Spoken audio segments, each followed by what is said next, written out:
के जो विचारधारा है, जनता दल यूनाइटेड और भाजपा, ये दोनों अलग अलग ऐसा महसूस हो, चूंकि में देख लीजिए आप, पूर्णिया के धमदाहा में वहां की 5वीं बार विधायक बनी लेसी सिंह, उन्हें एक मंत्रालय दे दिया गया। फिर तारकिशोर प्रसाद जो 5वीं बार ही विधायक बने हैं, उनको आखिरकार भाजपा ने क्यों नहीं दिया विधायक मंत्री पद? देखिए, एक कहावत है, बड़ी मछली हमेशा छोटी मछली को खा जाया करती है। गठबंधन तो है, लेकिन हर राजनीति में या समाज में भी हर कोई चाहता है कि मेरी प्रसिद्धि हो। तो आंतरिक रूप से हर कोई अपने आप को आगे बढ़ाना चाहता है। रही बात कि राजनीति अब एक व्यापार की तरह है, सब निहित स्वार्थ के लिए प्रयास करते हैं। राष्ट्र के हित में सोचने वाले लोग अब नगण्य रह गए हैं, है ना।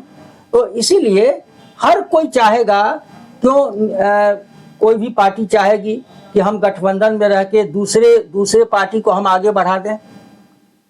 और अगर ऐसा ही है तो वह पार्टी फिर विलीन क्यों नहीं हो जाता है? आपको लगता है दोनों के कुछ ना कुछ तो डिफरेंस तो रहते ही हैं। KTN न्यूज़ वीडियन प्राइवेट लिमिटेड।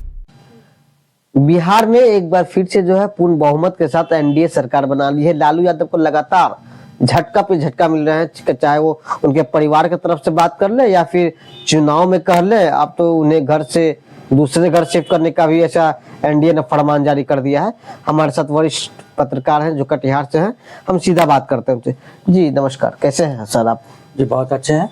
क्या लगता है सर, तेजस्वी यादव की राजनीतिक ज्ञान में कुछ कमी है या फिर कुछ और बात है? लालू यादव को लोग जंगल राज के नाम से भी कई लोग बोलते हैं कि जंगल राज, वो इस पर तो कई मामले भी उठे हैं।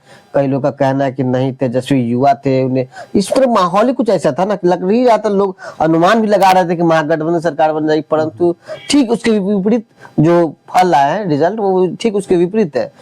क्या लगता है कहाँ चूक हो रही है इन लोगों से? देखिए, मेरे समझ से तो जीवन का अनुभव जो है वो बहुत बड़ी चीज़ है।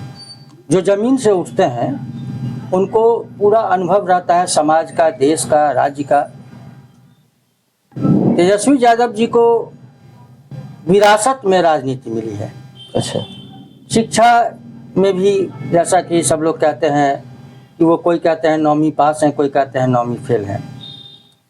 शिक्षा बहुत बड़ी चीज़ है, लेकिन खैर भारतीय राजनीति में बहुत सारे ऐसे भी लोग हैं जो पढ़े लिखे नहीं हैं, लेकिन उन्होंने बहुत अच्छा काम किया है। एक उनका पारिवारिक विवाद और साथ ही जो उन्होंने चुनाव में जो कैंपेनिंग किया, उसमें उनके बहुत सारे ऐसे विवादित स्टेटमेंट आए और जाति विशेष की बर्दाश्तता, जैसे यादवों ने कहा कि अगर उनकी सरकार बनती है तो यादव फिर दबंग के रूप में उभर कर आएगा। दूसरा कि जिस बेटी ने अपने बाप को अपना शरीर का एक अंग काट के दे दिया, उसके साथ दुर्व्यवहार होना, अपने बड़े भाई के साथ दुर्व्यवहार होना। उन्होंने कलम का वितरण किया। हमारी संस्कृति, भारतीय संस्कृति में कलम की पूजा होती है, सरस्वती की पूजा होती है, लेकिन उन्होंने कलम फेंक फेंक के बांटा। यह भी लोगों को, और सबसे बड़ी चीज़ है, जो अपना घर नहीं संभाल सकता है वो देश और राज्य को क्या संभालेगा। इन्हीं सब कुछ कारणों के कारण इसकी बहुत करारी हार हुई और यह ऐसा लग रहा था कि इस बार बीजेपी या एनडीए की सरकार की स्थिति डामाडोल रहेगी, एनडीए की स्थिति डामाडोल रहेगी। संदेह था कि यह सरकार बन पाएगी या नहीं, लेकिन इन लोगों के और इनका जो गठबंधन था, कांग्रेस के साथ गठबंधन था, कांग्रेस का कहीं अलग स्टेटमेंट हो रहा था, उसके जो भी उम्मीदवार थे, उसके कार्यकर्ता थे। तो इस सामंजस्य के घोर कमी के कारण इसकी एक करारी हार हुई।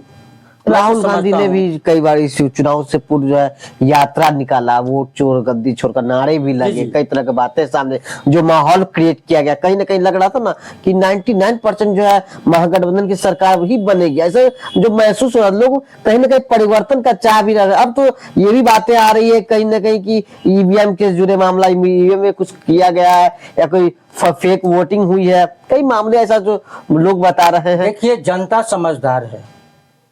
अगर वोट चोरी का जो नारा दिया गया, उन्होंने जो नारा दिया, उस सब नारे से इनको नुकसान ही हुआ है। वोट चोरी अगर हुई तो फिर एक जगह कांग्रेस जीत कैसे जाती है?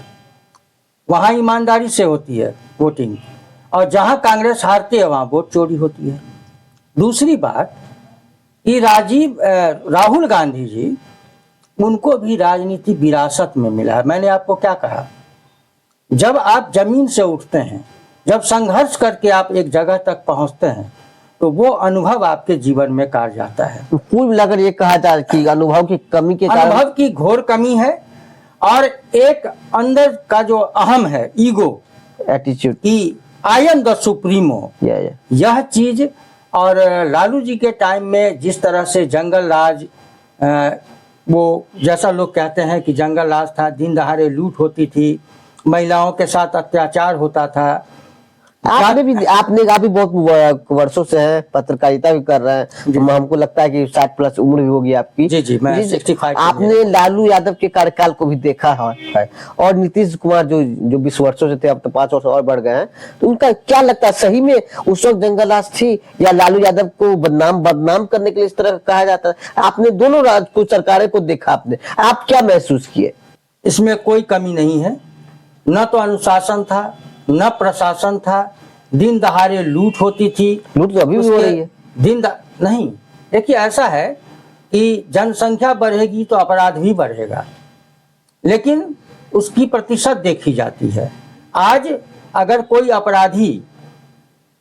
अपराध करता है तो उसकी गिरफ्तारी होती है, उसे जेल भेजा जाता है, लेकिन उस टाइम में घनेरों ऐसी घटनाएं हैं जिसमें घटनाकर्ता, जो घटना को जिसने कारित किया, वो खुलेआम घूम रहा है। वहां ना कोई प्रशासन था, उसकी गिरफ्तारी नहीं होती थी, और जो कल्प्रिट होता था, जो पीड़ित होता था, वही परेशान होता था। तो जंगल राज था, इसमें कोई अतिशयोक्ति नहीं। लालू यादव कुछ अच्छे काम भी किए, कई लोगों को, जो लोग कहते हैं कि दबे हुए लोगों को आवाज दी है, वो जो जिनकी जुबान बंद हुआ करती थी उनको जबान देने का काम किया, जो थाने में कभी बैठा नहीं करते थे, लोगों थाने का दरवाजा तक को दिखाया है। इसमें कितनी सच्चाई है? ऐसा है कि दबे हुए को जवाब देने का मतलब क्या है?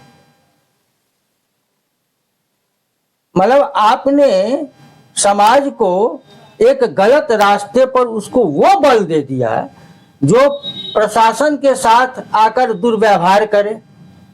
यह अच्छी बात है क्या? यह प्रशासन को तोड़ना हुआ, अनुशासन को तोड़ना हुआ। लालू यादव अच्छा काम क्या बताना चाहेंगे? अच्छा काम क्या किया आप मुझे बताएं, एक भी ऐसा बताएं। रेल मंत्री रहे, बिहार के मुख्यमंत्री बने, आज भी चारा का मामला है, वो सजा याफ्ता है, आज भी वो बेल पर बाहर हैं।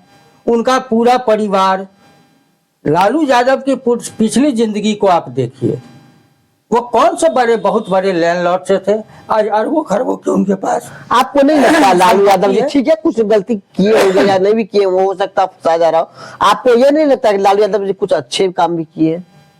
आपने ये महसूस नहीं किया? मुझे तो ऐसा लगता है कि अगर एक अच्छाई पे 100 बुराई हो जाए तो अच्छाई की गिनती होती है क्या? यह आप मुझे बताएं।